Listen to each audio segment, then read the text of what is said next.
मैं कॉमर्स की क्लास को नहीं लूँगी क्योंकि मेरे को फिजिक्स में चाहिए। आप बस में कोर्स भी आप ट्राई करोगे जिससे हमें अच्छा लगेगा एजुकेशन। और जो इंग्लिश में बोलती होगी यहाँ पे बच्चों की इंग्लिश होती है क्योंकि यहाँ पे सेकंड लार्जेस्ट कंट्री है तो हमें पता है अगर बचपन से सिखा तो कोई जरूरत नहीं। मेरा नाम दिवेश सैनी, उम्र 24 वर्ष। मेरा छोटा भाई नीट की तैयारी कर रहा था 4 साल से। उसकी सारी मेहनत मिट्टी मिल गई। कैसे मिल गई? उस सरकार कैसे मिल गई? हमने मिला वो छोटे भाई से। ये मेरा छोटा भाई। बताओ भाई, 4 साल तैयारी करी आपने, सरकार की वजह से मिट्टी मिल गई सारी। अब क्या बोलना चाहेंगे? पहले तो थोड़ा पढ़ाई लेकिन इस साल जो पेपर लीक हुआ उसकी वजह से बहुत दिक्कतें आई। मेरे पिछली बार जो नीट मेन था उसमें अच्छे मार्क्स आए थे, जो रीटेस्ट थे उसमें अच्छे नहीं आ पाए, कुछ दिक्कत थी सर उसमें पता नहीं क्या है। लेकिन जो भी है धर्मेंद्र सिंह का डिज़ाइन आ चुका है, धर्मेंद्र सिंह का डिज़ाइन आ चुका है, इस बात की बहुत खुशी है। और एग्रेशन नहीं दिख रहा है आपका? क्या आप मानते हैं ये रिजाइन इनफ है? इनफ है ये रिजाइन? नहीं, इनफ तो नहीं है। मतलब मेरे जो 4 साल बेकार हुए वो तो कहीं से वापस नहीं आ सकते। तो अब क्या करना चाहिए हमें? मुझे नहीं पता। मैं ये हमारा छोटा भाई है, मैं बताऊंगा क्या करना चाहिए आपको। ये धर्मेंद्र प्रधान सिर्फ एक कौन है? इसका पीछे एक बहुत ही गलत आदमी है, वो है नरेंद्र मोदी। हमें उसका इस्तीफा चाहिए, तुरंत चाहिए। यहाँ पे 10 लाख लोग खड़े हैं। क्यों खड़े हो भाई? क्यों खड़े हो? इस्तीफा चाहिए आपको। इस्तीफा लेके रहेंगे, मोदी का लेंगे। अभी धर्मेंद्र प्रधान का लिया है, मोदी का लेंगे भाई, यही रहेंगे। कहीं कोई नहीं जाएगा, कोई नहीं जाएगा, कोई भी जाओगे नहीं मिलेंगे कल आपको हम। शुक्रिया। हाँ दे दे। हाँ बोले थे ना।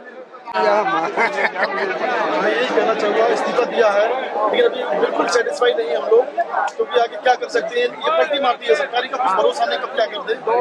मैं तो यही चाहता हूँ कि अगर इन्होंने दिया तो बहुत अच्छी बात है, लेकिन हम मोदी और अमित शाह का भी इस्तीफा चाहते हैं, क्योंकि सबसे ऊपर वही बैठे वही निश्चित करके आते हैं। वो दूसरा बैठा लेंगे वो भी यही करेंगे आगे। क्यों? उनको पैसा चाहिए, उनको पैसा चाहिए, बाकी उनको देश है भाड़ में। जनता से कोई मतलब नहीं लोगों को, सिर्फ उनको पैसा चाहिए, पैसा। क्योंकि ये मैं बोलना नहीं चाहता हूँ, क्योंकि ये आरएसएस से निकले हुए सारे लोग इसलिए देश को बदनाम करना चाहते हैं, और ये हमेशा अंग्रेजों को गुलाम रहे हैं, तल पे चाटते रहे हैं, वही काम आज कर रहे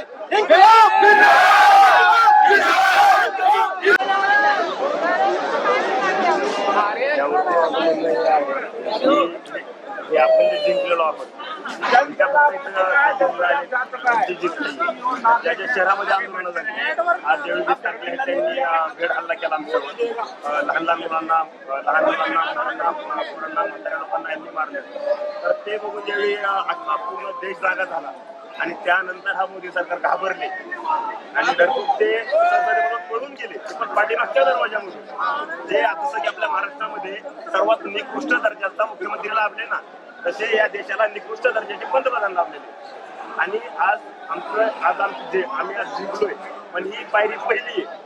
इथून पुढे ज्यावेळी असं काही होईल त्यावेळी आम्ही प्रत्येकाचा राजीनामा घेऊ, मग तो गृहमंत्री असेल पंतप्रधान असेल। आम्ही आता घाबरणार ना, ही जी एकजूट दिसते ना ती पुन्हा उभी राहील ज्यावेळी अन्याय होईल। बोला अजून पण बोलेल। अरे बस ऐक ना, बस झालं ना, 1 मिनिट अजून बस। चेंज नहीं होगा,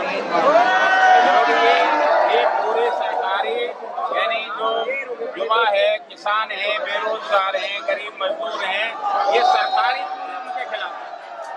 क्योंकि ये नहीं चाहते कि यहाँ किसान के बेटे पढ़ लिख करके सवाल पूछे, मजदूरों के बेटे पढ़ लिख करके सवाल पूछे, गरीबों के बेटे पढ़ लिख करके सवाल पूछे।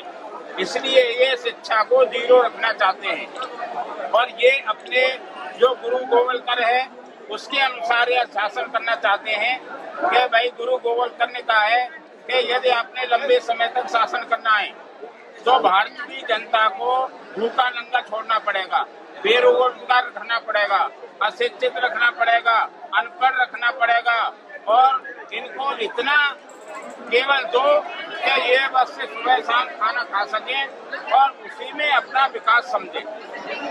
ये सरकार वो चाहती है, इसलिए भाई युवा अभी जागने की जरूरत है। जब तक आप भारतीय जनता पार्टी को, आरएसएस को और मोदी योगी को या अमित शाह को जड़ से नहीं उखाड़ फेंकोगे, जब तक युवाओं का भला नहीं होने वाला है। है और देखो, मैं कहना चाहता हूँ कि एक हमारे देश के प्रधानमंत्री ने, क्योंकि वो बहुत पढ़े लिखे काबिल हैं और उन जैसा पढ़ा लिखा व्यक्ति संसार के अंदर नहीं है। क्यों नहीं है कि मैं अपनी बात बताऊं, 50 साल पहले मैंने 1977 के अंदर भाई हाई स्कूल किया था, 1979 में 12th किया था, 81 में एग्रीकल्चर डिप्लोमा किया, सरकारी नौकरी लगी छोड़ी, 83 में बीए किया, 86 में एमए किया। ये मेरे पास में अभी तक सबूत हैं और ये इतने % बता सकता हूँ। और जो मेरे साथ में मेरे हम वर्ग के यानी बड़े थे, आज वो भी भाई 65 साल की उम्र है, कोई 60 साल का हो गया, 65 साल का हो गया। मैं सैकड़ों जो मेरे क्लास फेलो थे उनको बता सकता हूँ, या मुझे बता सकते हैं कि भाई हम लेक्सी निर्मल के साथ में पढ़े थे, हाई स्कूल किया था, 10th किया था, या बीए किया था, एमए किया था, डिप्लोमा किया था। और आप भी पढ़े लिखे हो, आपके भी क्लास फेलो होंगे, लेकिन वर्ल्ड के अंदर एक ही व्यक्ति है जो पहली क्लास में अकेला पढ़ा और 5वीं क्लास में अकेला पढ़ा, एक ही टीचर पढ़ाने वाला, वो टीचर लापता है। कोई कह नहीं सकता कि भाई पूरे संसार के अंदर 10th में, 12th में, बीए में, एमए में, कि मैं देश का प्रधानमंत्री भारत का और नरेंद्र मोदी के साथ पढ़ा हूँ। कोई है संसार में कहने वाला? गूगल पे भी रिसर्च किया, लेकिन मुझे तो भाई कोई मिला नहीं। आरटीआई में मिला, स्कूल के अंदर पढ़ा और आरटीआई में मिला नहीं क्या? या बीए किया, एमए किया, तो ये विश्व रिकॉर्ड है गिनीज बुक में।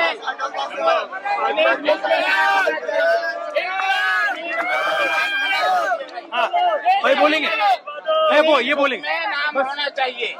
तो हमें कंप्लेन है भाई, एक मिनट। हाँ देश के यूथ को अपनी कंप्लेन है भाई। मैं नाइट शो के लिए आया था यहाँ पे और नाइट शो हो गया खत्म। अब बताओ यार मैं क्या करूँगा? तो हॉस्टल जाके ऊपर से मैं डिटेन होना आया था, मेरी ख्वाहिश थी डिटेन होने की, सारे हो रहे यार। पहली बार तो लटकाया मैंने पुलिस चौराहे को। कितना मारा है? कितना?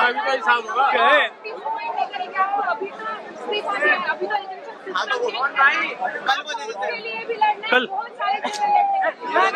नाइट शो है नहीं है। तो क्या म्हणते कल क्यों दिया? तो बोलने का अभी दे दिया, क्या कर सकते हैं? बोल अभी दे दिया, क्या कर सकते हैं? हाँ थैंक यू। एक मिनट वापस भाई थोड़ा पीछे ओ भाई, जो भी सरकार गलती करेगी उसके सीने में चढ़ के हम लेंगे। ये हमारी जीत है। पुलिस वाले मारते मारते हार गए और मार खाते खाते जीत गए। तो ये हमारी जीत है भाई, जेएनजी है, आज की जेएनजी है। तो इसके लिए जेएनजी को आग लगाओगे तो ये जेएनजी ज्वालामुखी बनकर ऐसी उभरेगी। इसलिए अभी ये सीख है, समझो। नारे हमने सुन लिए, लेकिन एक नारा मैं बोलता हूँ देश के युवा के लिए कि देश के युवा जिंदाबाद नारा होना चाहिए। बिल्कुल भाई देखो, देश के युवा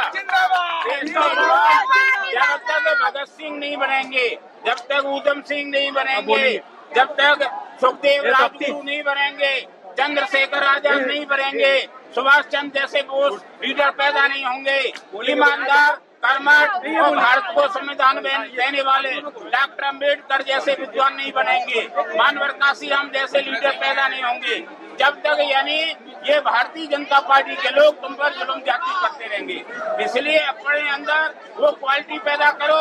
आने वाले समय में जो भी चुनाव है, उत्तर प्रदेश का 27 का चुनाव है, वहाँ से उखाड़ के फेंको आरएसएस को, बीजेपी को। 2029 में पूरे लोग यानी उसमें पार्लियामेंट का चुनाव है।